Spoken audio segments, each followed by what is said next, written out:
on with all this technology that's moving so quickly that we don't know what to do about it except for maybe stick cameras in our faces. And so that wraps it up.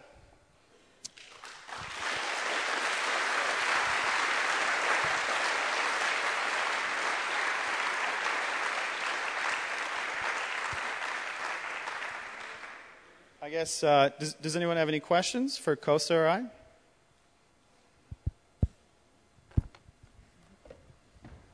Does anyone have any smart-ass remarks for Kosta or I?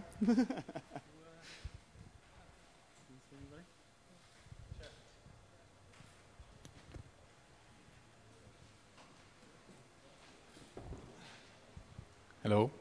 Yeah, First of all, thank you very much. Hello. Have you thought about using a camera that records a different wavelength, like infrared? So you could have night vision or something? Yeah, well, the great thing about having a bionic eye is that, unlike you puny humans, we can just keep changing and upgrading and 3.0ing and whatever else. So we want to make an underwater camera. Kosta assures me that there's some kind of benign laser eye that we can build, and I'm just kind of like, won't that burn the back of my eye? He says no. I don't know if anyone has a... But yeah, well, underwater cameras, infrared cameras, the sky's the limit, really. We want to, thermal, maybe a humiliation meter that might come in the future. Hello. I just wanted to know if you'd had any contact with Kevin Warwick from the University of Reading. Oh, over there? He's the chap. He's the professor that's got the electronic implants in his arm. No. What? I didn't... Repeat the question. There's a chap called Professor Kevin Warwick of the University of Reading that is also a human cyborg.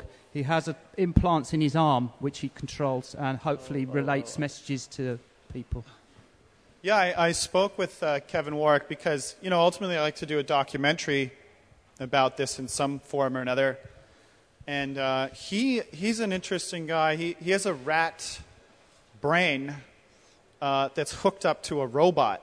So it's almost like the reverse of me. It's a robot with some mammal flesh as opposed to me, a mammal with some robot material.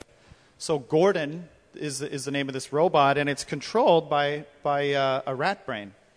I really want to meet Gordon, and I think we might have a lot in common. You mentioned that you wanted to make a documentary about this process, but it sounds like you sort of underwent this process in order to make documentaries. So can you talk a little bit about the kind of documentaries you might want to make that aren't autobiographical now that you have your cyber eye? Sure. Well, I mean, part of the reality is that the broadcast market is shot to hell right now. Simultaneously, a lot of people are on the internet instead of TV, and the ad dollars have dried up, so I'm quite flexible within reason. Like there used to be a lot of places in Canada where you could do more of an auteur documentary, but they've almost universally gone. So the way I'm going now is more of a discovery route, so to speak. So I mean, they have their aesthetic that you can only bend so far. I mean, we've all seen Discovery, so it'd be like, Rob built his eye, like it'd be more of a straightforward thing than possibly some of the style of the editing you saw where I'm kind of like a jackass, that kind of stuff might not go over so well. Any more questions?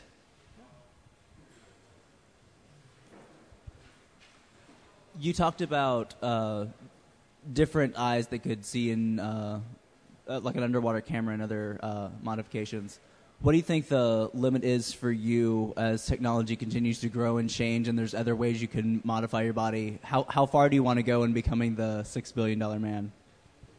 Well, I definitely would not have removed my eye if I didn't have an accident. So, I think this kind of fell into my lap, being a cyborg. It's not. I don't think but who knows? Maybe as I get older, I'll get more stuff in there. But as long as I'm safe, this is a fun thing to do: is to design a part of your body in different ways. And this is how a lot of people with prosthetics feel now. They're not trying to hide so much or just, they're looking to augment the function beyond regular human capabilities.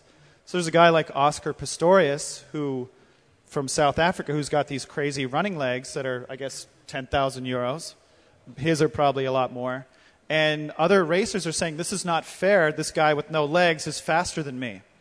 Which, for people with prosthetics, we're like, whatever. Like, too bad for you. Maybe you should take your legs off.